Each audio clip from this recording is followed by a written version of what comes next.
I love you guys. I appreciate you. Okay, we are live at 5.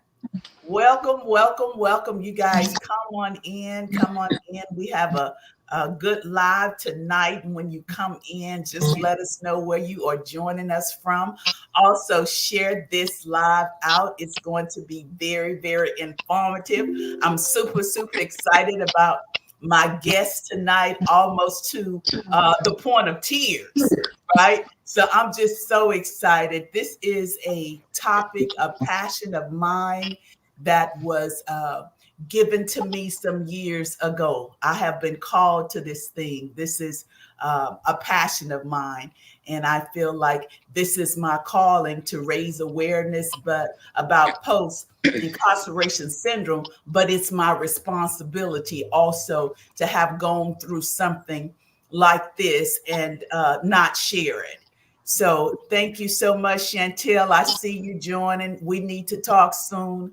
Yeah, but when guys come on in, and we're gonna get this party started, get this conversation started. I have Coach D here with me tonight, Coach Rowe. She is someone that I met on LinkedIn. I absolutely love LinkedIn. I have found some good connections there. Brother Rob Lilly is here. Just recently met him on LinkedIn. And then Kathy has been a part of Wife After Prison, I think almost from day one when I came out, 2018, 2019. So we're going to be sharing some information. For those of you who don't know, my name is Sheila Bruno, and I am the one who is sounding the alarm that prison has side effects.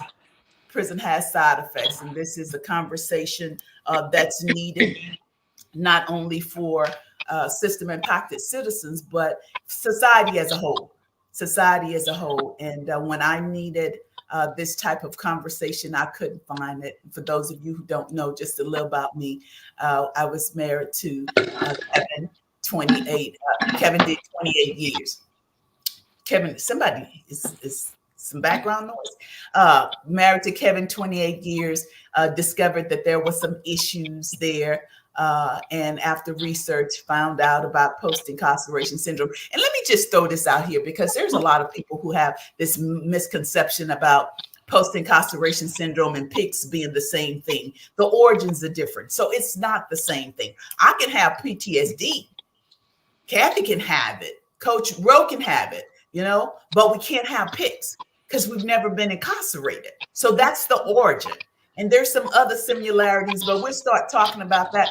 But we're gonna jump right into the conversation. We're gonna be here maybe about an hour and a half. And this is the deal. So last year before, it was just when I would have my guests on, my guest was always system impacted citizens because we was hungry for the information. We wanted to know what is this. And so we would talk to system impacted individuals, which I would call the experts. And so this year, 2024, I decided that I wanted to do something different. I wanted to bring the voices of the families to the table. Also, those who work with system impacted citizens, such as Coach Rowe, and also Brother Rob. Rob, he works with them, but he also did time. So I just wanted everybody's voices to be heard this year. Everybody gonna say something this year, right? Because this is a conversation that has to be had. It has to be had, guys. And I'm so grateful now that I see so many system impacted citizens coming forward saying, sis, keep talking about this. Sis, I want to be on your program. Sis, I want to talk about this. So my agenda, my program for the first quarter of 2024 is already booked. It's already booked. People want to talk. System impacted citizens want to talk about their experiences. And then the family members want to talk about their experiences. And the bottom line is this: there's no bashing here. There's no bashing. This is all empathetic conversation so that you can understand and I can understand and Kathy can understand. It's about bringing awareness, and then we're going to talk about the solution, what we can do. So without further ado, y'all, I'm so happy about my guest today. Y'all just don't even know. But anyway, we're gonna go around the room.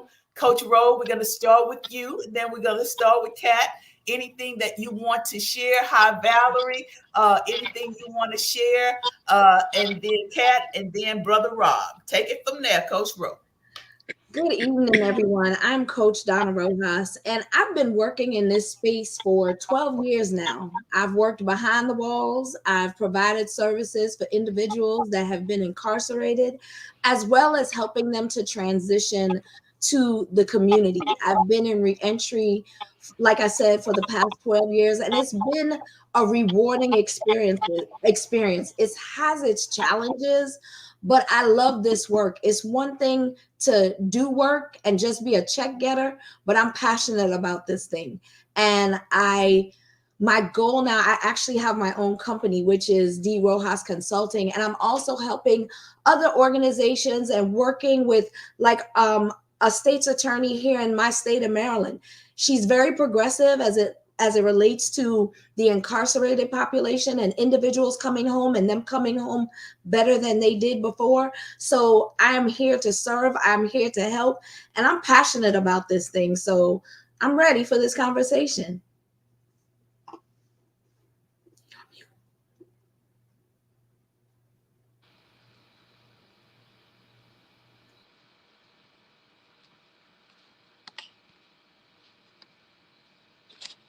I can't hear you, Sheila. Okay, I had myself muted. Okay, darling. Okay, go ahead. Introduce yourself. Okay, I'm Kat. I go by Kat. I'm Kathy McComber. I have been in the juvenile detention center as a juvenile detention probation officer for almost 19 years.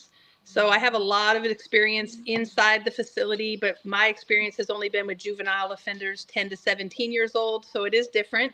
I started advocating in the state of Mississippi for juvenile lifers.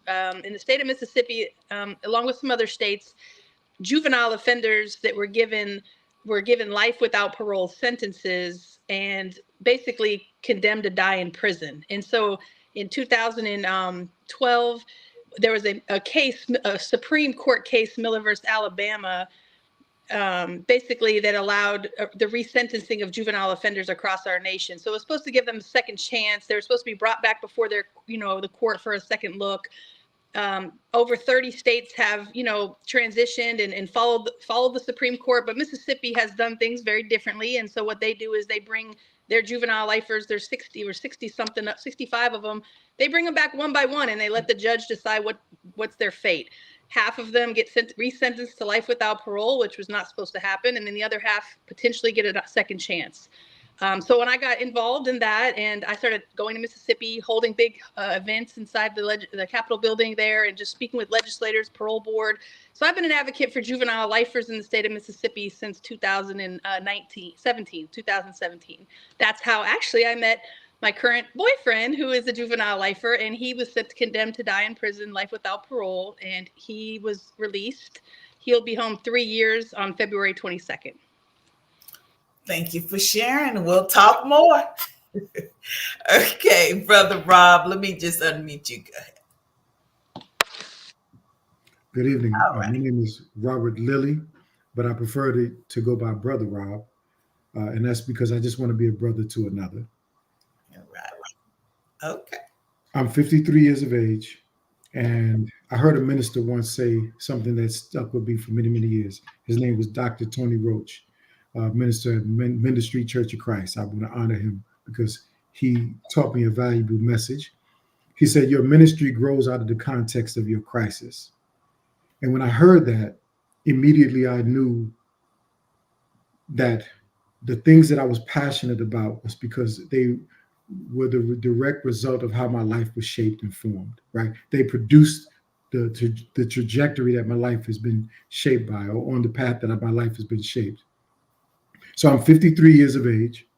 I've experienced approximately 21 years of incarceration in my 53 beautiful years of life.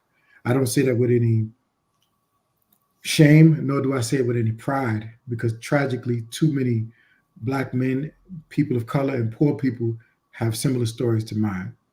So I've been navigating a world and a society that I've been not almost, but I've been made an outcast in. And the complex emotions that grow out of this sense of feeling rejected or not feeling at home fit squarely into this conversation that we're going to have tonight. I had an experience many years ago where I came out of prison, and I remember being in a church, and I wasn't going to church at that time to worship. It was part of a social group that I was a member of, trying to become something that I felt in my heart I was destined to be, which was a leader in my community. And I had this weird feeling that I could not describe, other than by telling people that it made me feel like I needed to leave. Later, I would find out through watching a program in prison again. I had gone back to prison, and they said, watch out for relapse traps. And then across the screen scrolled the words, feelings of inadequacy. And it was in me going to the dictionary and looking up the word inadequacy that I felt like I had found the answer to what that feeling was that I didn't have a word for at the time. I felt inadequate. I felt like everybody else was better than me, that I didn't have anything to contribute, and that I needed to find somebody that I could relate to, which hence opened up the door for me to return to communities and associations that were not productive, were not healthy, and didn't lend itself to me becoming the best version of myself. So when I heard about this kind of conversation and the work that you were doing, immediately I knew I had something to contribute to it, because I believe that my life has been characterized by this reality called post-conviction trauma, post-incarceration trauma. And I want to shed light on it as you're helping to do. And I want to help other young men like myself not take so long to get the supports that they need so they can become, truly their best version of themselves. So thank you very much for allowing me to be a part of this. It was a dream of mine while I was incarcerated. These last 4 years, I've only been out of imprisonment for 8 months now. And so I'm excited to be in this space and to offer my experience to this conversation. Oh, wow. I didn't know it had just been 8 months. Welcome home. Yes, 8 months. Yeah, welcome home. Y'all clap it up for him. Yeah. Okay. So we're going to start with you. So you did 21 straight flat? No. I usually say to persons like Miss Cap was saying, my sentence has been a life sentence on increments. So I did, starting when I was a juvenile, we're talking 6 months here, a year there, eventually it leads to 3 years so if you look up one day and where there was no gray hair, I look up and now I got gray hair, and I ask myself, what happened? Where did all my life go? And so it was in installments. Okay. Yes. Wow. Installment. So what was the longest bid? The longest time that I was away was for 8 years in federal prison between the years of 1991 and 2000. I was 21 years old when I went into prison. I was 30 years old when I came out. And let me mention something while you're asking that question. The reason I also feel this conversation is so important is because when I tell people, when I lecture to other men and others about my experience, I tell them, I used to look in the mirror and I would see a grown man staring back at me. But the reality was, because I had not been shaped and formed by responsible men and other responsible adults, I was misshapen. So emotionally and mentally, I was not the man that I physically saw myself seeing in the mirror. And so I came home with the intentions of executing as a man, but I had no lived experience as a full responsible adult. And so the 15 years that I was out of prison before this last incarceration, I was able to gain experience for the first time in my life. I had multiple years of liberty from a jail cell. So I made many great decisions, and I made some unwise decisions, but it was the first time in my life that I was living. I didn't think that I would go back to prison for those 4.5 years. And thank God I didn't die in the course of me making some unwise choices. But I realized that life is a series of lessons, and mistakes are part of lessons. You can't, the tragedy for people like myself is that the society doesn't give us much room to make mistakes. So we make a mistake, whereas you might stump your toe, I might have to get my foot amputated. That's how the society treats us. Yeah. Wow. So y'all know I'm all about, I hope y'all picking up what he just put down. I hope he just talked about the arrested development. He just talked about how physically, he looks like a man, but emotionally, and he hadn't had that experience, right? Because sometimes we miss over that. As family members, we miss over that. I've had so many wives and girlfriends to say he acts like a child. He's very immature. One particular gentleman, when he in 15, never had an adult relationship. So I want you guys just to really, really take this in consideration, because a lot of times it'll come back up when they come home. Like, man, when's he gonna grow up? We feel, Kathy and I had this conversation before. We're all alpha women, we're strong women. And then it can be a little disgusting. I mean, not disgusting, discouraging sometimes. So thank you for sharing that. Most men that come onto this platform, they talk about that. They talk about that. It was Kevin's mom who brought it to my attention, because I was like, who does this? Some things that he was doing. I was like, who does this? And she just politely said, Sheila, she said, Google arrested development.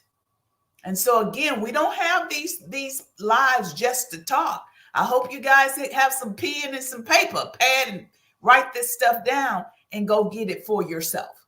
So again, thank you, Brother Rob, for sharing that. Kat, you got anything to speak on that as far as and again, Kathy's in a relationship with someone who did 19 years. So is it anything that he has said, Kat, that you've seen, that you've had that experience that you can talk on?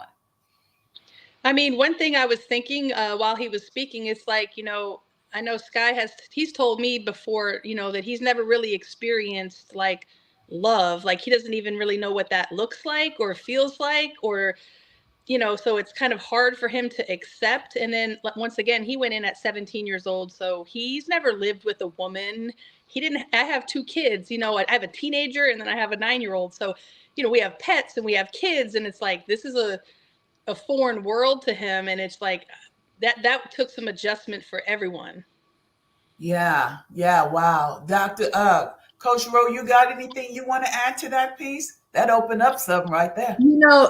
As I listen, when I first went to work behind the walls, I just didn't understand, the ins and outs, the intricate details. I was there to provide a workforce development service. I was there to help individuals go through reentry from a job perspective. I need to get you ready to get employment. And I think that is the problem when it comes to how we look at reentry, aka reintegration, right? We look at it as we want to help these individuals to get out, get work, just do all the right things so you don't come back, so you don't recidivate. We just want you to do the right things going home. But what we never think about, and I worked in a jail first, and then I went to a prison, and of course, two different things, which a lot of people don't think about. And those individuals that were in jail doing 18 months or less, it was the reentry back in was a little easier. But when I hear, like Brother Rose said, individuals that kept going in and out for a number of years, and you added all those years together, that's a lot of time, right? And some individuals, the prison, the jail and prison was their safe space. And that's what I was trying to understand. How is that your safe space? And it took me back to a movie by the name of Shawshank Redemption. When the older gentleman came out and just could not function on the outside, that hit me. And I said to myself, as I had seen the movie, and again, after seeing it before, what's going through people's heads when they get home? Are they really experiencing this? And then you have family members that are saying, you're free. You should just get, just embrace your freedom. But I had a young lady that I was working with, and she came home and she went to a transitional housing center. And I kept saying to her, you know, they had given her permission, and I kept saying to her, let's go to lunch. Let's go to lunch. Let's just dine out. Let's just enjoy your freedom. And she said, Coach, I'm not comfortable. And I said, what do you mean you're not comfortable? They gave you permission. Let's go have lunch. She said, I can't, because all I know to do after 17 years behind the walls is to go to work, come in, and lock in. That's all she knew. She was in a pre-release program. She went out, worked. The officers brought her back to the facility, and she locked in. And when she came home, she was doing the exact same thing. Yeah. So I think as we look at as individuals that are working in this space, individuals that are providing reentry services, yes, a job, housing, all those things are important. But I've had to tell people in my work, you know, you send an individual out to work that has not dealt with the sounds and the noise and the things that happen behind the walls. And even the facility, the staff, the way staff can speak to individuals. And all it takes is for one supervisor to come at you the way an officer or someone behind the walls came at you. And that could spiral out of control. And people don't understand that. Yeah. And you know, it was a mother reached out once before and said her son called her and said, Mom, I have to quit my job. He said, I got to quit. He said, because the boss, the supervisor knew he had the background. So he kept jigging at him and jigging at him and jigging at him. And he said, she said that her son walked off a good job and said he was crying. He said, if I don't quit, I'm going to go back. So you know what this thing is, and Kevin and I used to talk about this. This thing is just like an onion. You peel it back, you think you got something, you have something else. And another thing that you mentioned, and this is the thing that I pushed, and this is why I decided to create my own reentry program called the 3 Pillars of Reentry. Deals with the head first, mental health, the heart second, empathy and self-care, and then the hands lastly, employment readiness, because a lot of the programs, they want to start here. And after all that, I'm coming for you, Brother Rowe. After all that these ladies and gentlemen have been through, they have to debunk and detox a lot of this stuff that has happened in their house. And this is the thing, and I'm working on a piece called Double Mask, right? And I ask individuals who have been inside, how did they survive? And they said, and the majority of the ones that I have spoke to, they said, I had to become. Say, okay, what did you have to become to survive? I had to become someone I was not. Now, they say it's not everybody's story, but when you think about for decades, a person had to become this monster, this madman, or this mess, so that they wouldn't be taken advantage of. When they come out of that back gate, now I got to become something else for society to fit in. So it's double mask. It's double mask. So I'm going to ask you, Brother Rowe, on the inside, when you first went in, what was your temperament like? What type of person was you? What was your personality like? Tell us, and how did you survive? How did you? When you say first went in, you're referring to my first incarceration, or you're talking about this most recent incarceration? Because each one of these experiences that I've just described, I've been to prison 4 times as an adult and 1 time as a juvenile. So each one of those entry points, I can go back and tell you at a certain point I was in my life. And that point in my life was informed by the knowledge and the wisdom I had of the world. So at some point, at one point in my life, I was just a young man navigating street life as a gang member and a drug dealer. And my mentality was, the world rejects me and I reject the world. My attitude in prison at that point was, I got to find a group that I belong to so that I can, get along. But there came a point in my progression where, as I would release back into society, I would begin to question inside the prison, what did I want for my future? And I would form a new intention. But that new intention, again, without the experience of how to walk out that intention, it would be riddled with, complexity. So I would make mistakes, I would err. But the intention, I would continue to nurture it and hold it and try to fulfill it. This last time, I want to talk about this last time I was incarcerated, because again, it was after 15 years of experience outside of the prison. I had in that 15 years, I was able to graduate from a university. And that was something I started when I went to juvenile at 17 years of age. That was something that I tried to continue when I went to federal prison and watched them walk the computers off the yard, because that was the time that they were debating the idea that people that were young African-American males were super predators and they needed no amenities in the prison. And so I continued to hold on to this idea that there was something better and greater in me. And by the grace of God, I continued to try to find supports to realize it. And eventually I would, after several efforts outside the prison context. It wasn't smooth and it wasn't pretty, but I had that resilience and I had that determination to find my grounding in this identity that I wanted more than anything to realize. I didn't see myself as a gang member anymore.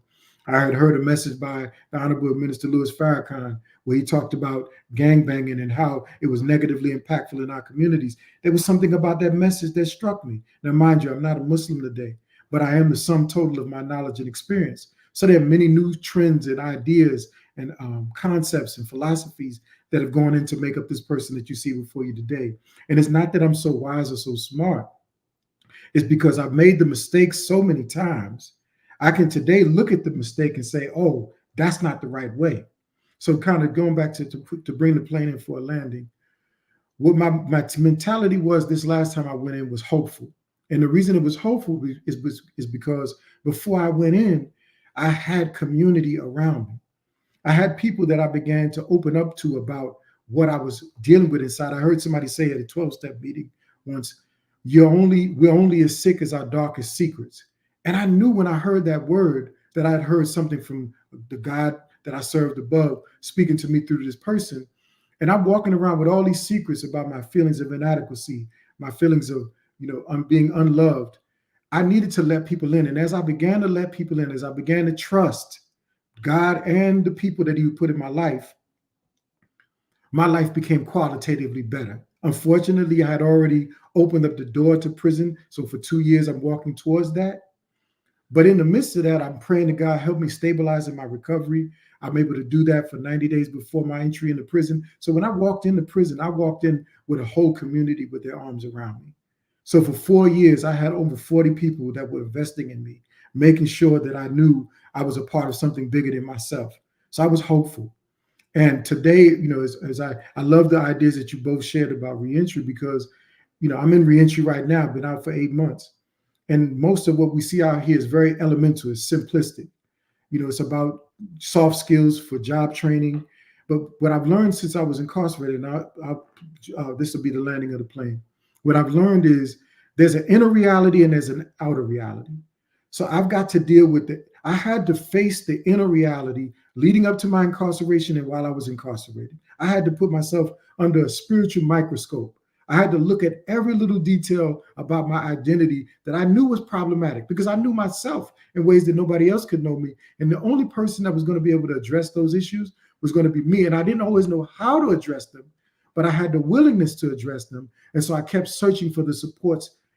That's why I'm here right now, because when I caught that little crumb, I knew that this was a place I needed to be. Oh, bingo, bingo, bingo, bingo. Man, that is so powerful, y'all, because you're going to have to look inside and say, why do I act like I act? What is it in me? Because a lot of times you don't want to face that. And this is the thing. This is a lot of times when we family members say, I don't need therapy. I'm good. I'm good. Man, let me tell you something. You have to be able to look at that. And I know a lot of times is that, and I talk about Kevin, is that when Kevin went, for a long time, he didn't want to go. He fought that. And it just got to the point he said, I don't like the person that I'm becoming. But he knew the person that he was, and he knew what was inside of him. And this is the thing that I have found out. And this is why it's so important that system impact mental health professionals more come to the table to learn, because there's what's called exposure. You know, if I'm sitting across the table for somebody and I'm getting ready to expose all of this stuff inside of me, and if I bring it out and I say him, right? And you can't help me with that, or you don't have any answers for me, then some of them say, well, I tried talking to a mental health professional. It didn't work. I tried talking to a therapist. But you're going to have to talk to somebody to get you to go inside, man. You can't live with all of that stuff. You cannot be the best version of yourself without going inside. And what I wanted to ask, and what I was asking is, were you fearful when you went in that you had to become? That's what I was asking. Were you fearful? But this is the thing also, because I've had several people, Ms. Bruno, I want to go back. Oh, Jesus, I want to go back. I got a job. I got some money in the bank. I live at a nice transitional home, but this is too much for me. How can we live in a society where people go to prison and they come out and they say they want to go back? It's not about being weak. It's not about a person being weak that makes them say, I want to go back. We got to think about what's going on in here. What happened pre-incarceration that was never dealt with? What happened incarceration that was never dealt with? And then you get out post-incarceration. What happened that was never dealt with? So guys, we have to really, and this is why it's so important to be empathetic.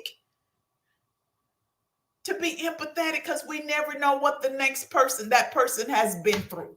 Kat, what you got? Whew.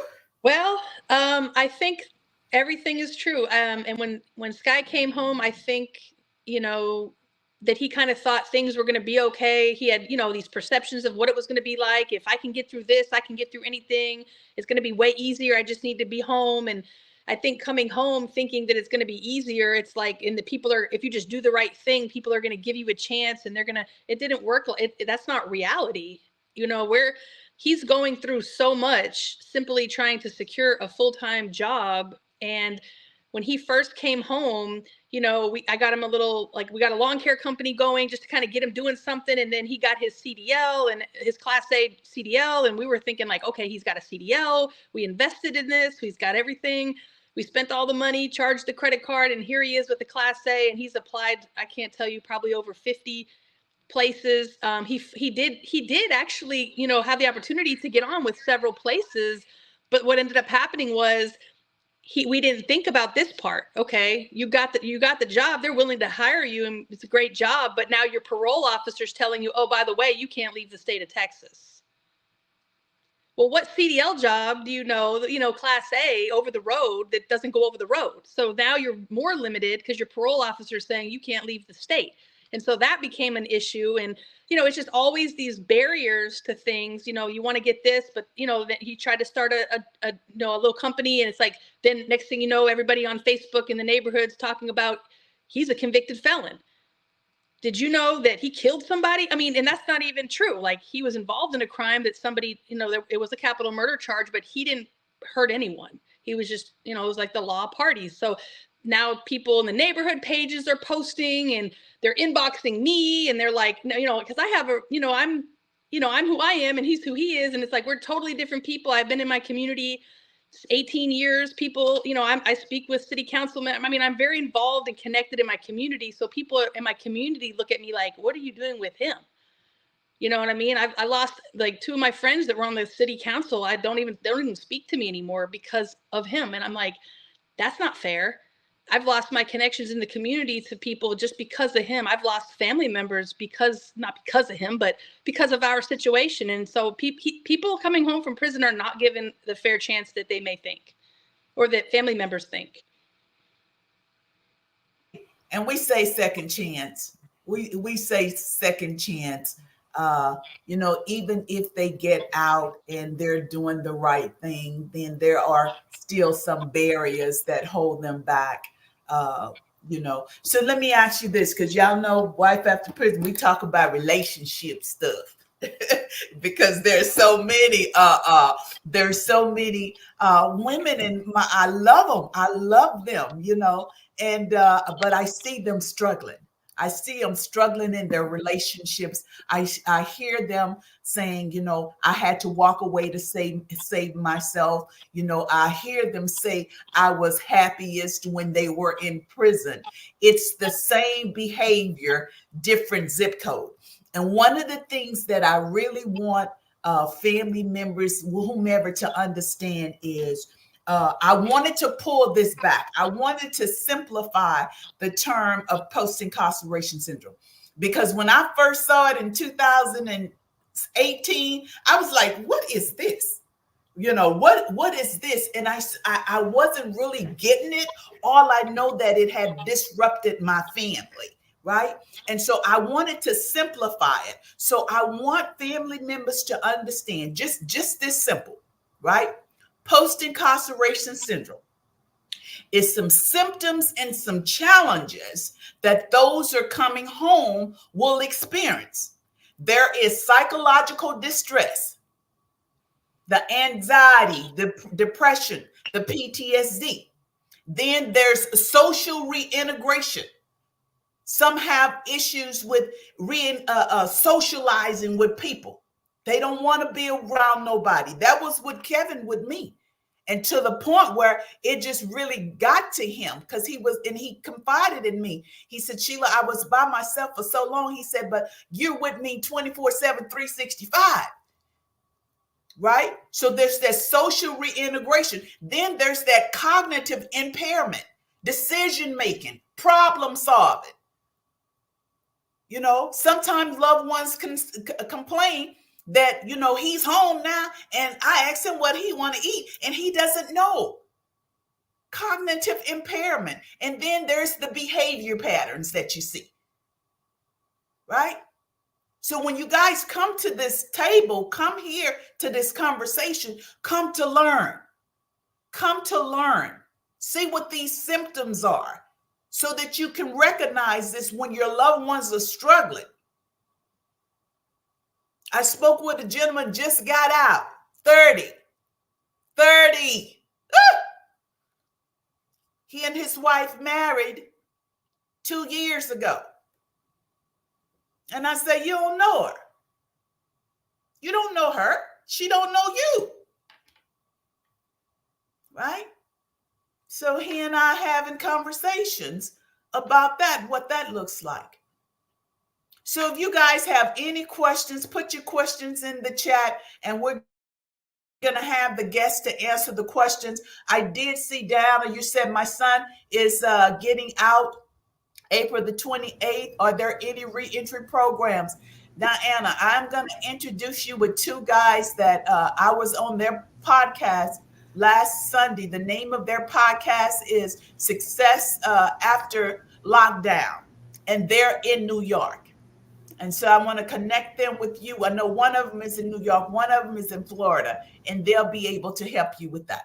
So if you guys have any questions for the guests, put your questions in the chat.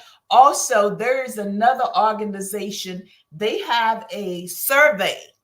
And so what they're working to get the term PICS recognized in the DSM-5. So there's a survey, and I'm going to put the link in the chat. And if you guys don't mind, please complete this, and also share this with family, friends, or whoever you may know. Okay. So let me check and see if we have some questions out here. Anybody else? Okay, let me see something. I may be that you have to put. Okay, talk to us about that. Talk to us about that, Brother Rob. You had a comment out here. Is this something somebody said? A question they asked? You said I may be that you have to put him Okay, in. yeah. Excuse me. I had to find my microphone again. I had the screen set up differently. Yeah, somebody had asked a question about how do they explain that to their loved one, and what I said was that you may have to put them in proximity or closeness to somebody who has the similar experience to them, who's navigated the space that they're in now, because they may be able to hear better through that individual than through you. You've heard the refrain before: you can be too close to the tree and not see the forest. Sometimes we're too emotionally sensitive with people that are close to us, or a lot of times, even when we mean the best when we're saying, it could be that the way we're hearing it, we're not hearing it the way you intended it to be heard. So in that instance, I've learned that just sometimes finding examples of what it is you'd like to see that young man or person become, putting them in proximity to that individual may position that individual to learn and see the things that you've been saying to them all along. I want to say one quick thing, if I may, right? So I'm married now, and I was engaged when I was incarcerated. One of the primary things I was excited to be on the show about was that it's called Wife After Prison. Well, the woman that I met prior to my incarceration, we weren't together for a very long time, and so we had a very intense courting period, and I was gone soon thereafter, and was gone for 4 years. Um, she wanted to hold on. I wanted to hold on, and we held on to each other for those 4 years. One of the first things we started doing, because I couldn't be romantic with her in the typical sense that a person would be romantic with their lover, but we had the telephone and we had letters. And so we picked one of the first books we read together was Wife of the Prisoner. I forget the name of the author, but it's a woman out of New York who chronicles her story with her husband who had a life sentence incarcerated. And we continued to read books together for the 4 years. And I made my mind up that because I knew God had put this woman in my life, I knew that my development in this relationship, contrary to the relationships I had had before this relationship, because I had for 12 years two prior relationships, and in those two prior relationships, both of them failed. They didn't end in marriage, which is what I had hoped. But I realized the common denominator was me. Mm-hmm. I had to take a look. I had to take an honest look at myself, and everything I did wrong in those other relationships, I made an intentional effort not to do in this new relationship. So public displays of affection. There was a time I wouldn't do that because I had this sense of identity that didn't allow me to be affectionate to a woman in public. But when the nighttime came and I wanted to get close to her, she was like, "Oh no." Well, I realized if I'm going to have the sweetness at night, I got to show the sweetness at day. Mm. There were many, many things that I began to see that were problematic in myself. And I plugged this one book that I read called The Five Love Languages for Men. When I read that book, and I got that from a partner that I was with prior to this relationship. And she would tell me again and again, "Robert, you don't hear me. You're not listening to me." Finally, when I read this book, I read it in one day. I remember now I understand what she means when I'm saying it, when she says I don't hear her. Hearing her was not just about me standing there at attention and giving her my ears, but it was also the facial expressions I demonstrated. It was the way that I spoke to her when she responded, when I responded to her, that didn't indicate that I was disturbed or upset that she would say something maybe more than one time.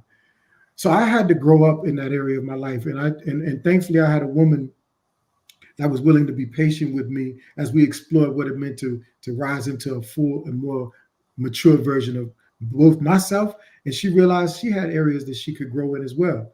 And thankfully, that relationship sustained over 4 years, and now I'm here and I'm home with her, and we realized that we can't do this alone. So it's important for us to have relationship coaches. We haven't yet explored all of that, but we read together still, and we have access to other friends that are happily married for over 30, 20, 25, and 30 years. So it's a journey, and I know it's going to continue, but I'm willing to do what it takes, because at the end of the day, I don't want to be an old man running around after some young women. I want to be a man that has a committed relationship and he has peace in his life. And thank God I got a woman today that gives me all of that. Well, very good. Very good. So, Coach Rowe, you wanted to talk about something that I said about the pre-incarceration, incarceration. Mhm. So, you brought that point up, and I think a lot of times, both family members, providers, what people need to understand when we're providing these services, a lot of times, even within the institution, people are asking, "Why are you here? Why did you get here?" And the question they're not asking from a provider perspective to understand what you were talking about in regards to the pre-incarceration and during and post is, how did you get here? If you ask the question, how did you get here? You will find out so much more about an individual, because that how explains childhood trauma, sexual abuse, all those things that can a person will spiral out of control because of and end up behind the walls. We always ask why and we never ask how. And I think as we're helping individuals to come home, as we're looking at, from reentry doesn't start while they're in there. Reentry starts from day one, as soon as you come in and those assessments are being done. That's when reentry starts. Reentry starts with those assessments and the staff looking at what are those things, looking at your child, your ACEs scores, looking at all those things that make you a person that now brought you here. God didn't create you to be a criminal. God didn't create us to do wrong. But when we do wrong, how do we make it right? And you can't just make it right by telling someone, get it together, get out there, and just live life. Yeah. You have to understand their why, what brought their how, what brought them there. All the things that, childhood trauma that turned into substance abuse, that turned into a mental health issue. And if you don't work on those things or help an individual to work on those things, you're going to have those issues post-incarceration. Yeah. And another thing, and this is where I go back and I say that when you're working with this population, then you have to have a level of empathy and compassion. If not, you're just getting that check. I just need the first and the 15 to roll around. That's all I'm concerned about, right? Because even when I asked one guy about his assessment, he said, I ain't had no assessment or whatever. So you have to have people in those positions that really, really care. And not only that, they have to understand what's going to happen when they come out. If you don't do your best, and if you don't help them while they're on the inside to the best of your ability, then it's a high probability that you're going to see these people again. So, okay, let's see what this question says. So what about a guy comes home, went in a juvenile, and comes home, wants a family? What do you tell him? Anybody? What would you tell him? He wants a family. I would say, I read a book when I was incarcerated. It's called We're All Doing Time by Bo Lozoff. And in that book, Bo says that if you want to become something, find somebody who is already that thing, get close to them, and they'll show you how to become it. So in my humble opinion, one of the biggest lessons I've learned, and that I would say to a young man, is find you a role model or a mentor. Find you somebody that you value as a dignified human being. Emulate that person. Ask them questions. Prod them. Explore your ideas. Because at the end of the day, what I've realized is that many of us, especially myself, I grew up in New York City in the 1970s. And then after that, I moved to California in the 1980s. I didn't learn. My dad, although my dad was in my life for most of my life, I lost him at 90 years of age. He was not a communicative man. He wasn't very expressive with his emotions. And so what I needed to learn from my dad, I did not get from my father, although I love him dearly. And I mean to cast no dispersions on him. But I realized that I was not fully formed as an adult male. And so I needed to find and be humble when I found men that I could learn from and be guided by into those areas of life that I had not yet explored. And there are many men out here that are willing to be that example for us. But the biggest part of it is we have to be humble, and we have to say the biggest refrain that I could have on my tongue as a young man, and this young man, he could have on his tongue is, I don't know how. That's it. I don't know how. There's That's no it. shame. There's no harm in saying, I'm in a place that I don't understand. I'm in a Yeah. place that I don't know what to do. I don't Yeah. know how to do this. Yeah. And if you have good people in your life, and that's of course, the judgment that you're going to have to make, and it may mean experimenting. You may get close to somebody and they may not treat you the way you want to be treated. Well, you have this choice to back up and look for somebody else. But the goal is, I think, ultimately find those men that can be examples for you to usher you into areas that you have no experience yet with. Yeah, you know what? And when you said that, I thought about, guys, this is a workbook I created, and I created this in less than a month, and it is be, do, have. A lot of times they want to have, then they want to do, and they want to be. But the thing is, be first, do, and then you will have. And as Brother Rob say, find a person that you want to emulate. Be. Do the things, ask the questions that, what did he do? And then you can have those things. So that's very, very important. But for a person that went in as a juvenile and he comes home and he's talking about being a family, first and foremost, you have to understand the roles and the responsibilities of a man, a godly man, before you're talking about being a family. Because that was my thing with everything came out with Kevin and I. It all started hitting the fan. You want him, I want him to be this husband. He didn't know what that was like. The majority of his life, he was in prison, right?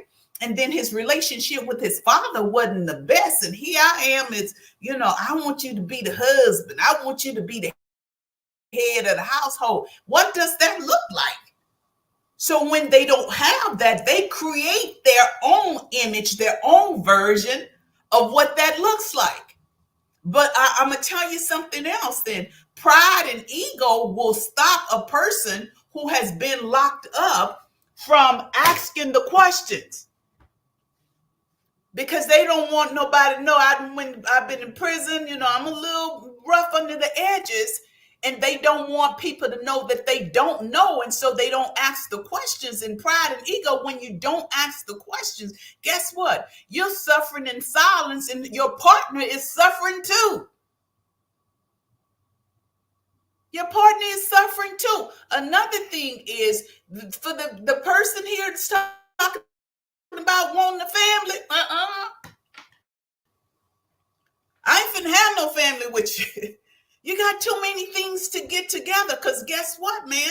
When they come out and the stuff that they never dealt with, when it come out, it's not going to come out pretty. It attaches itself to you. And guess what? Now you're in a bad place mentally. So somebody went in as a juvenile and now you talking about marrying me? First and foremost, you got to fall madly in love with yourself.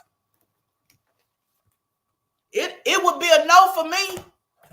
Knowing what I know now, it would be a no for me. Kat, you got anything on this one? I will say, having a man in the house and having a man of the house are two completely different things. And I mean, with my experience, it's like I've heard Sky tell me that, like, I feel like he can't accept love sometimes because it feels controlling to him. Like it feels incarcerating or controlling to him. And like emotions that are suppressed for 20 years, right? They don't just suddenly appear. So there's just so much that has to be worked through. Yeah. But I'll go right back to saying having a man in the house and of the house are completely different things. Yeah.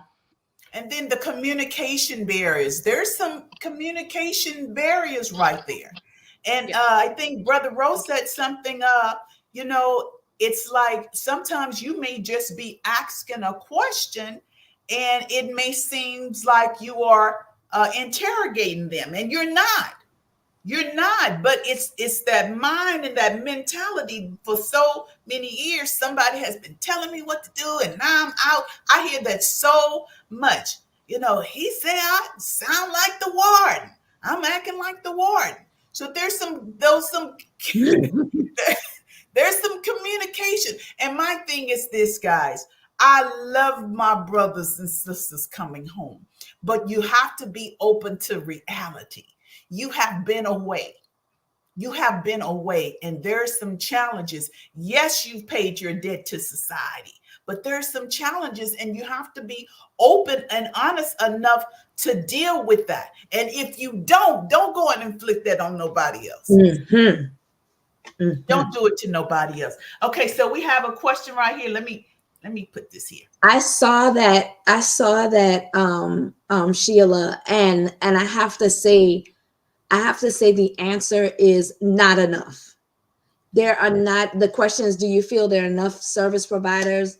I don't feel that there are enough. And one of the things that this question says that's so important is, I also found out they are afraid to work with us. And that is, I think, a lot of the issues is, once you hear, and I'm very open and transparent. Once you hear a person comes to talk to you and they tell you, I have a murder charge, or I have it may be even a sexual offense. You know what I mean? When they come and they sit in front of you, again, like Sheila says, that empathy is needed. Take you out of the equation. And a lot of therapists, they like to sit, listen, and take it all in.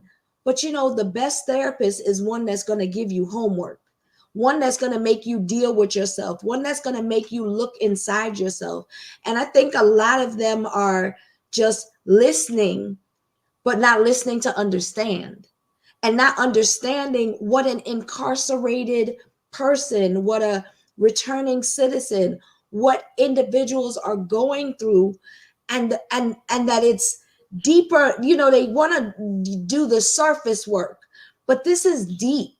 Yeah. And when you have an individual that served 30, 20, 15 years and has dealt with so much behind the walls, you gotta dig deep. It's not a couple of sessions and then it's over. It's digging deep. And I don't know if enough people are equipped to understand the mindset of someone coming home from prison. Yeah. And then too, I think you have to shop around and find that therapist, look for those individuals that have that qualification. Right. And I think a lot of times people get intimidated by the name therapists, mental health professionals, because they have all of the credentials. But my thing is this: when you go and sit and talk to somebody, you interview them. You ask them questions. I have a list of questions that when you get ready to go to talk to the therapist, this is what you ask them. And like Kevin, he knew the first one. He said, she can't help me. He said she was too intrigued by the number of years that I did. He said, she can't help me. And he said, I'm going to give her one more shot. He went back the next week. He walked in. He said, They want to know the business. They want to hear, oh my God, what did you do? Tell me about that. So you don't take that process lightly. And when that's me. So when he went and found the second one, oh man, I wish I could clone her. She was heavy trauma. And she gave him homework. He had some things that he had to start working on immediately. And as long as he was going to see her, I had my man back. Everything was Gucci. But when he thought he had arrived, he stopped going. And when he stopped going, then some of those behaviors started again. And at that time, and don't y'all judge me, at that time, when they came back, I said, oh no, I can't push Sheila through that again, But I'm so grateful today that I can call him my friend that I was once married to, right? And he said to me, he said, Sheila, he said, as much trauma that I have dealt with, he said, for me, then therapy will have to be a lifestyle. And it's to each his own, right?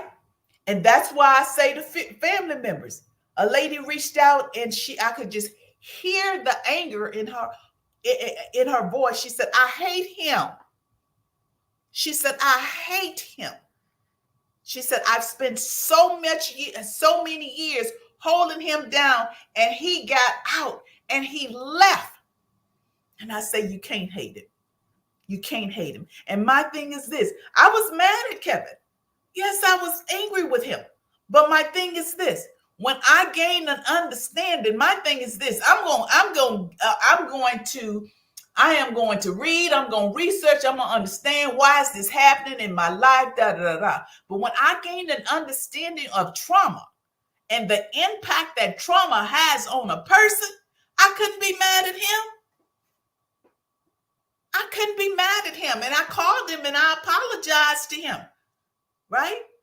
And then the thing about him, and I applaud him. One day he called me, he said, I owe you an apology. And I said, why? He said, I didn't cover you.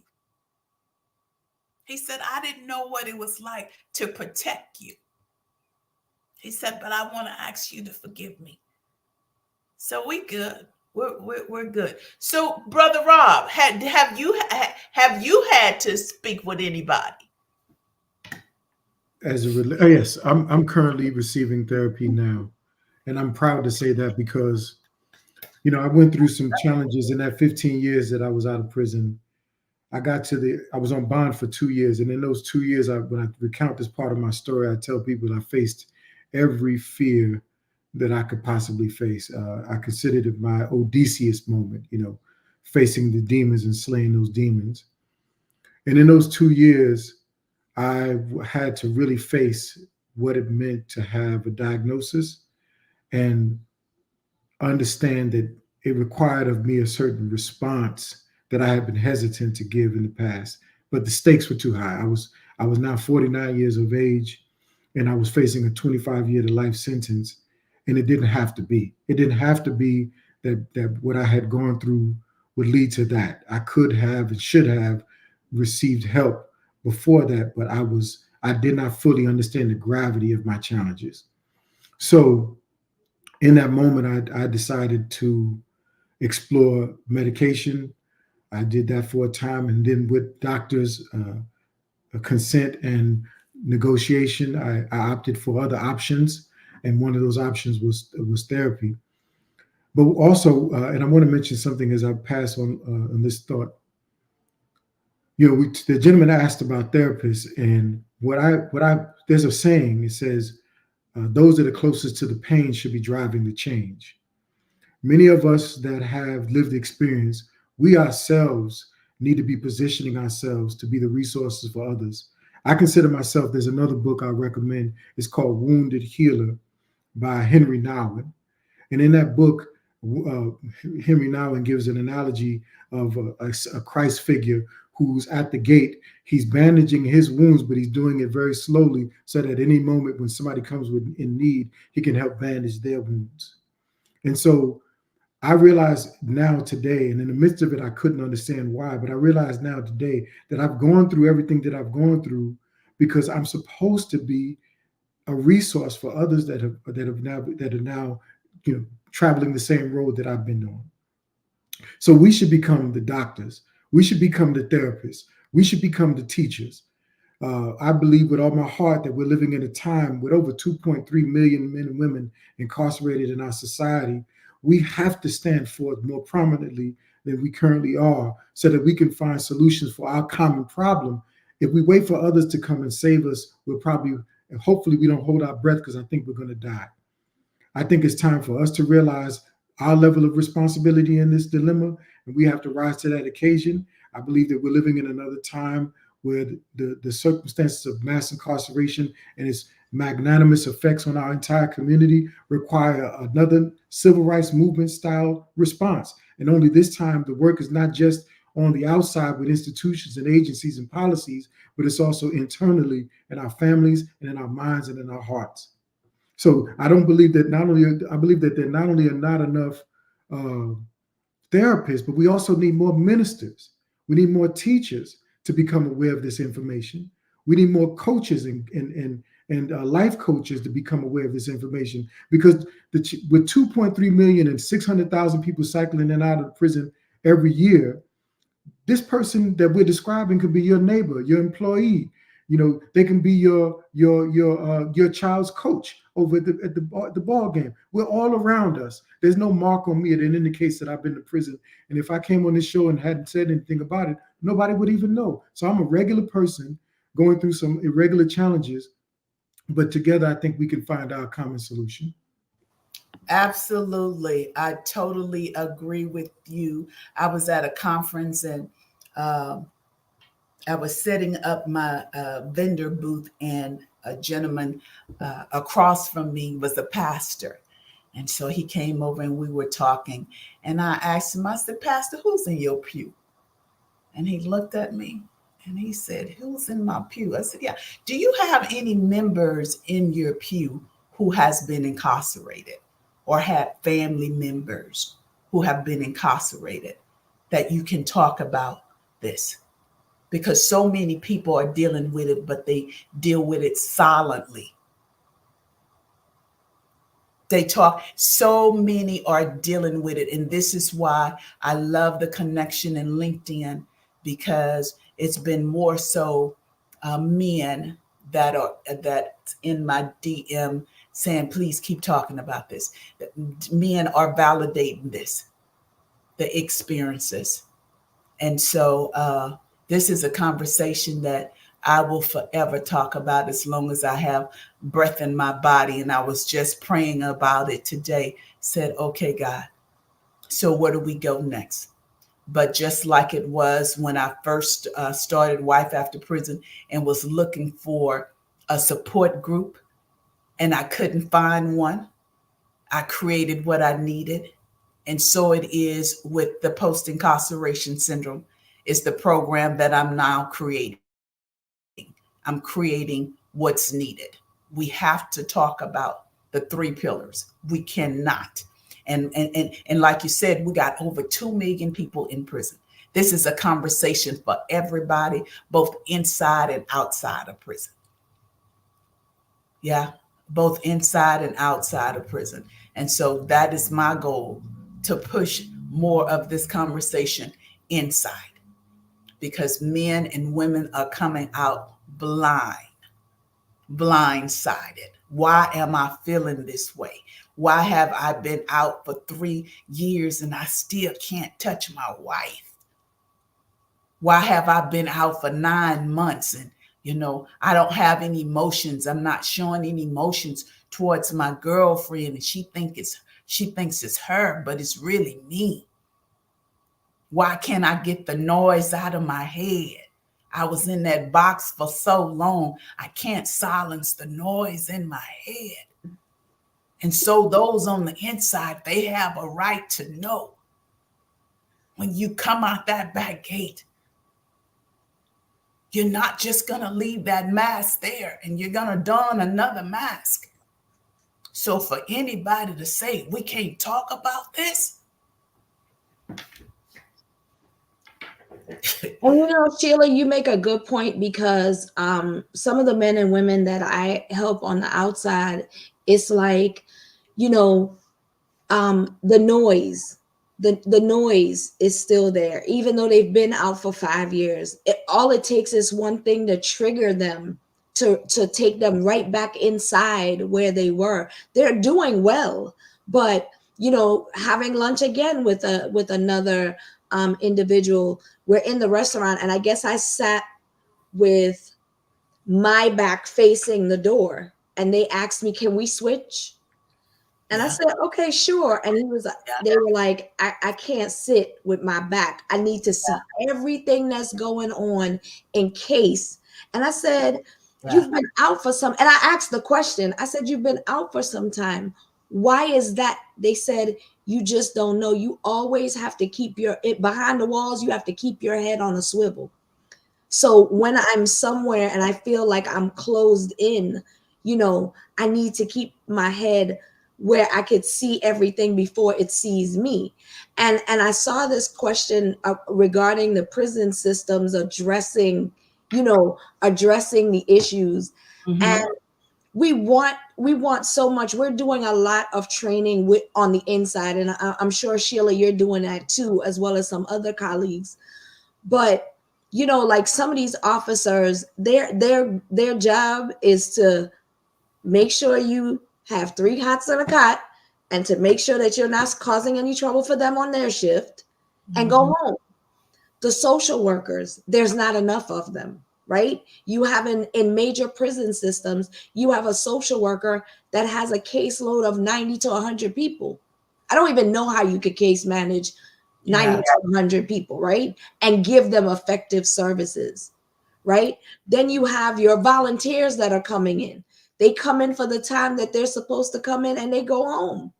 The key is, like Sheila said, community has to be, we get a lot of people wanting to come inside the prisons to do the work. Community has to be ready to accept people when they come home. Community has to be there with that open arm. Community has to be there trained and ready. Like first responders, they need to be those first responders for our individuals coming home that are dealing with that post-incarceration syndrome. Yeah. And you said something, trained, right?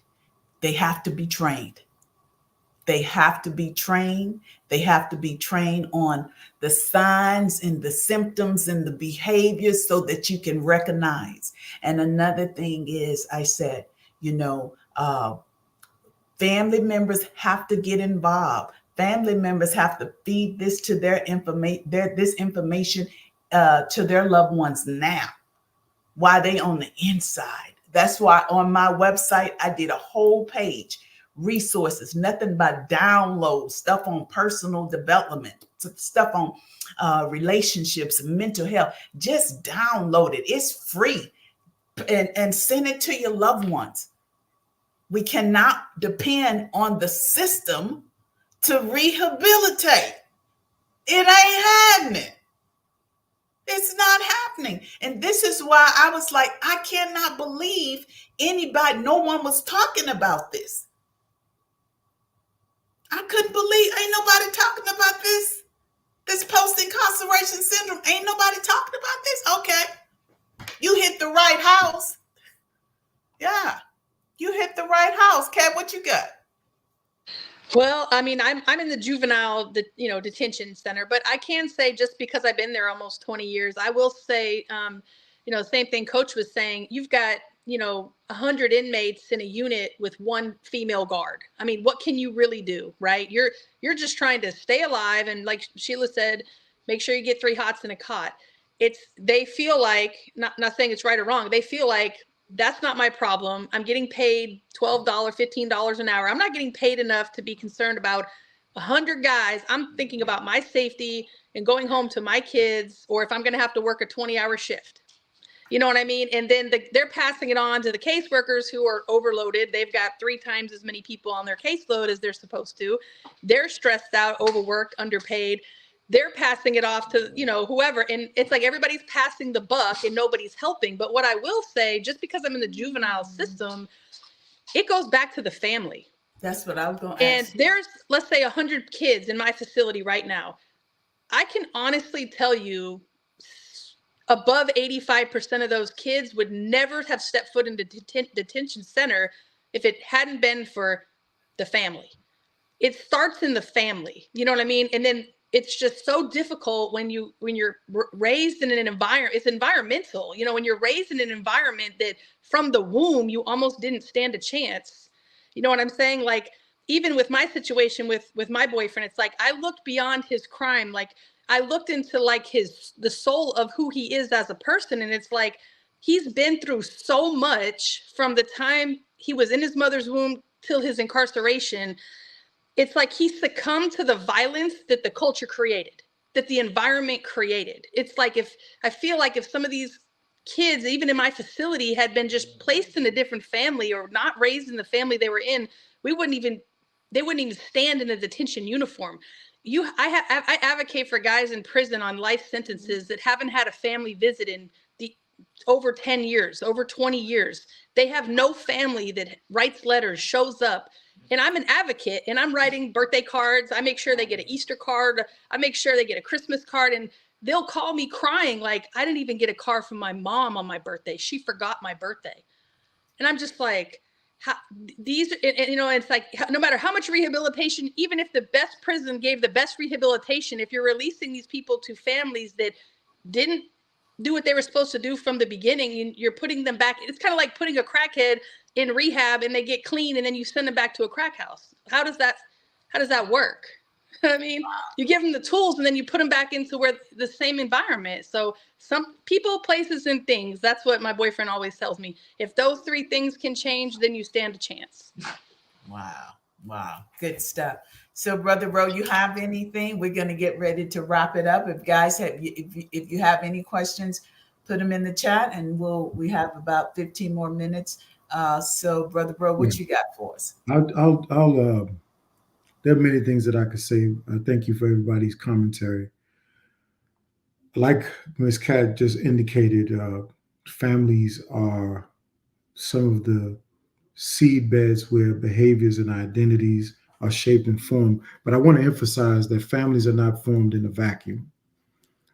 Communities and structures in communities also shape what families look like. And so although many of these families are damaged, the challenge is, I think the challenge for all of us that have this empathy that we strive for to model, we have to look at how systems and structures also played a part in the dilemma many of these children that you're working with, particularly perhaps, got to where they're at. So that's one thing. I'm an advocate. I'm an organizer and an advocate. I work in an organization called Grassroots Leadership, and I am a criminal justice participatory defense organizer. So I've been through my experience and I assessed it from the inside out. And I determined that I wasn't going to come home and I wasn't going to forget about the people that I left behind. So I'm out here striving to improve the quality of my life, which, goes without saying is a must. But I also realized that I'm connected to a population that has been maligned and stigmatized by the label felon or criminal. I think we have to, all of us as a society, question what do we think the question implies that this system is supposed to do something good. And I think that's a lie or a myth that we need to better explore, because in my humble opinion, these systems do not make our society safer. They make us more unsafe. They do not prepare us to succeed. They actually cripple us. And that's the reason why we're in this space today, because prisons are themselves by their nature traumatic and reproductive of more harm in our society. Because if you take somebody away from that family and you put them in a cage and you put them in the midst of violence and aggression, how do you expect that person to come home and be a productive member of society? You can't. And so I think we fundamentally need to question what it is we're believing in or supporting when we endorse these ideas that prisons are necessary in our society. That's all I'll say there. And let me mention this here. I don't mean to excuse behavior that's harmful. I simply say that we should, as a community, explore more creative and intelligent and we're in the 21st century and we're still locking up 2.3 million people. Something is wrong with that. If our first refrain is lock them up and throw away the key, they deserve the worst treatment they get, and yet expect them to come home and thrive, there's something wrong with this philosophy. And so in my humble opinion, it would be wise for us to question all of the structures that we have been taught that are beneficial to us as it relates to this idea called crime and punishment. You're on mute, Sheila. What state were you in prison, and did you all have any type of programs in that facility? Did you any programs on mental health? Was it any? Yeah. Yeah. So I started off my prison experience in California as a juvenile, and let's just say my first experience with programs in the juvenile institution was the equivalency of this is your brain and this is your brain on drugs. So essentially, it was nothing. It's nothing admirable. The first time that I would say I saw anything like a real program was in federal prison. The problem was the persons administering the program, from my vantage point, they did not have the skill set to engage with the population they were charged to teach the material to. We could not relate to them, and there was no trust. So there were programs there, but there was no real relatable instructor that we could derive insights from. When I went to state prison in Texas, because that would be the last place that I would experience prison 4 times at, Texas, they have programs. They're voluntary in many instances. In some instances, you have to be ordered by the parole board to enter them. They're heavy on Christian theology, and the only thing that I would say that was admirable this last time I went away was a program called Bridges to Life. And Bridges to Life was designed to teach us empathy, to get us to get to a place where we could see others and the harm that we cause them through their eyes. They brought in volunteers that were survivors of harm or crime, and these people with us worked through the material, and we got a chance to hear firsthand what the behaviors that we were engaging in produced in their lives, which then gave us a whole new paradigm to look at ourselves through the eyes of and the world through the eyes of. So that was probably the most effective. That and cognitive behavior therapy, the changes class, that was probably the only thing that I would point to in my prison experience that meant anything. When I learned how to think about my thinking, when I learned the root of my emotion, when I learned that emotions and my thinking were tied together, and I learned that I could pause, that I could think more reflectively about the choices I was going to make, those things made the biggest difference. And when I became intentional about using those tools, because it's one thing to be exposed to the tools, but it's another thing to be in a place where you realize, I can't go on like this. I'm 49 years old with a 30-year sentence. It's going to take the rest of my life, and I don't think they're going to bat an eye. So I had to dig and find a foundation to build the rest of my life on. And those programs did help me. So let me ask you this. So are there any programs on the inside that deals with some of the challenges that you and No. maybe bridges to life? No. No. No. There would no that I was away for 4 years this time, 4 years the last time. This idea that we're talking about here, there's no container in that prison system that effectively creates. There's one thing I'm aware of. There's a program here in Texas called Truth Be Told, where some women who are justice impacted, they go back into the prison system and they teach trauma-informed practices. I saw in the comments section where somebody mentioned your inner child. The thing that Coach Donna Rojas said about, and the thing that you said about sending in the articles and literature to your loved ones, in my humble opinion, if we want to see this kind of thing become a reality, we have to be the resource or the repository of it, because the state and the government, they're not going to do it. Well, yeah, okay. Thank you for that. I appreciate that. Thank you so much for that information. Yeah, because even in reading this book, this psychologist has said, psychologists and psychiatrists say, we have failed.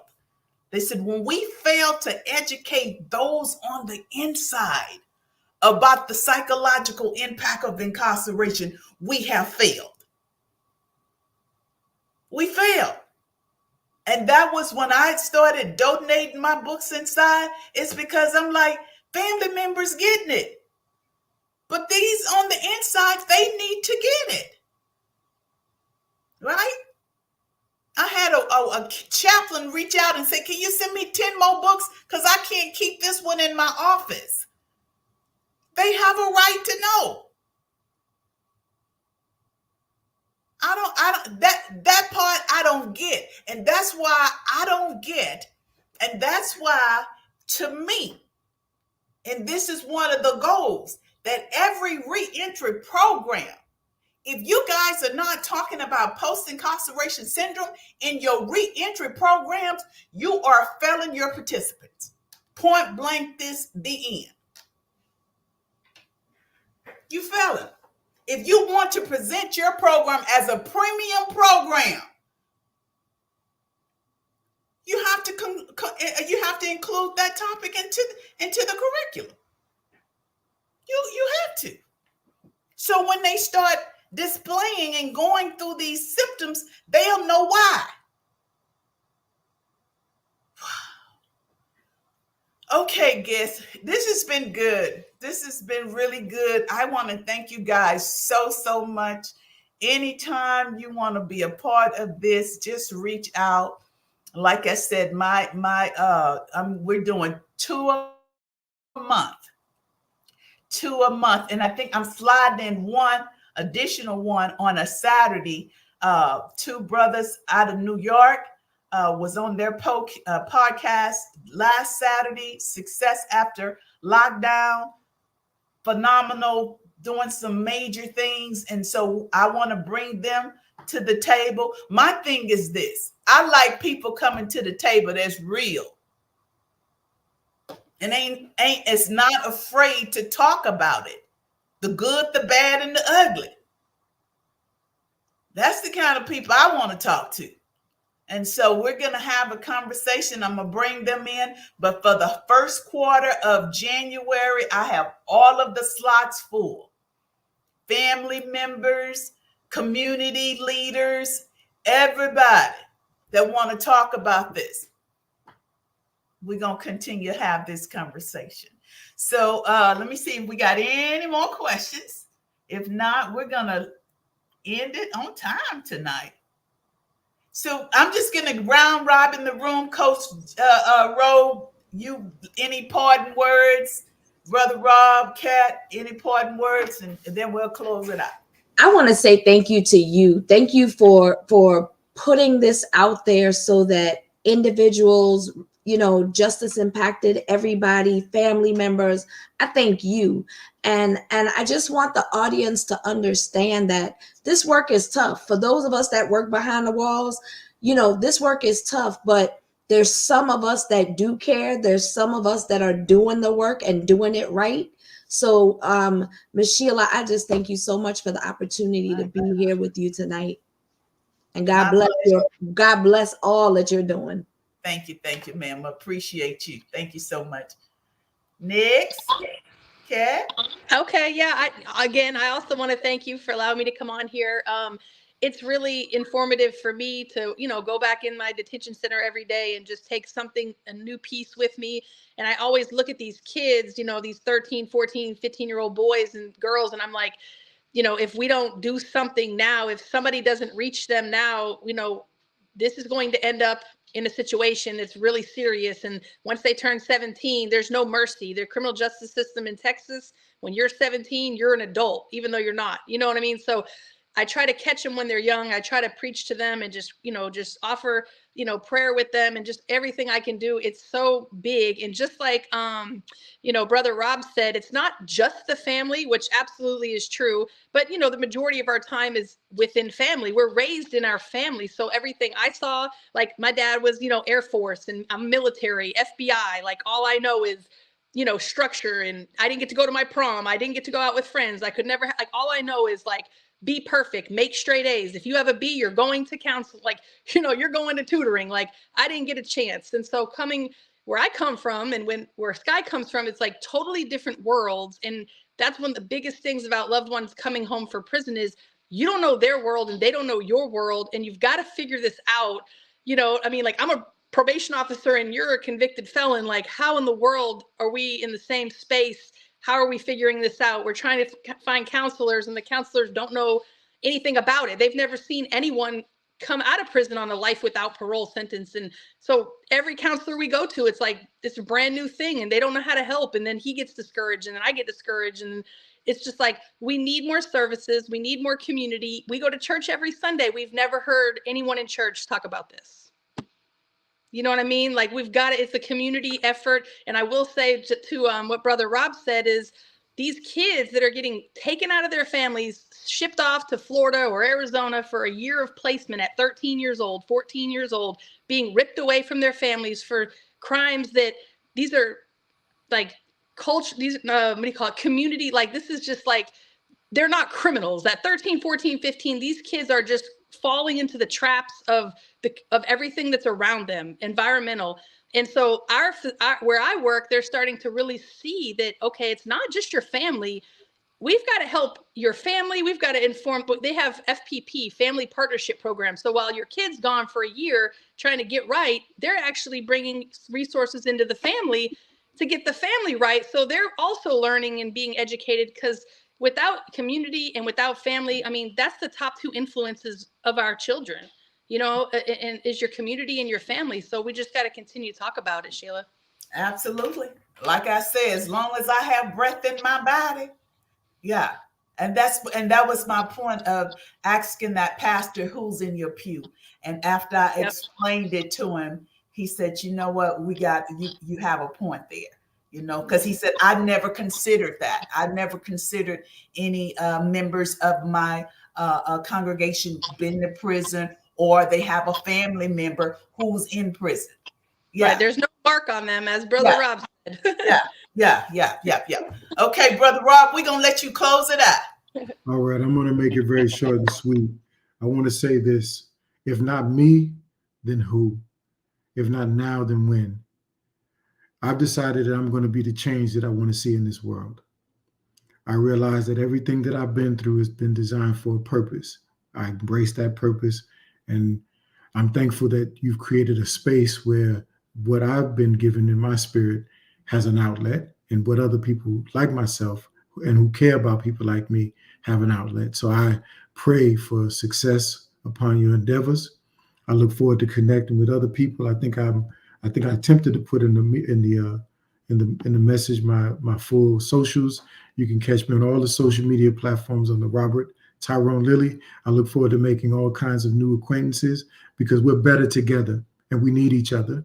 I've learned so much from each one of you, and hopefully I can get to become acquainted with you on socials as well. So the hookup will be on LinkedIn, like Miss Sheila did. It's been a great evening. Thank you so very much. All right. Thank you. Thank you again to my guests. I just can't thank you guys enough for saying yes, or saying I want to be a part of this. I really, really appreciate it. And lastly, I'm going to say this, some years ago, we had a support group for men who were coming home, where they could come and they can share and vent and all of that. And at that time, Kevin and I were in the midst of, our turmoil. And I said, I can't do this. So I stopped that support group. But that's on my radar again. I don't want to spearhead it. But I am hoping that we can get some type of support group together for those who are coming home, those who have been home, want to mentor those who are coming home, just a safe space for them to come and vent and share and get information, because they are more open to talk to someone who has been there versus someone who has not. So that is on my list. I'm going to be talking to some people who is open to, let's just get together. And I don't know whether we're going to, and then Coach Rowe, we could talk about this, whether we're going to have it, all male and female, or we're going to have it all together, whatever. But we definitely going to do that, because it's definitely needed. And so until next 2 weeks, the next one is, I think, the first Tuesday in February, I think it is. Then I have some guests, family members, system impacted citizens is going to be on the platform, and I'll be pushing out information. Again, thank you so much. God bless you, and I'll see you guys next time. Good night.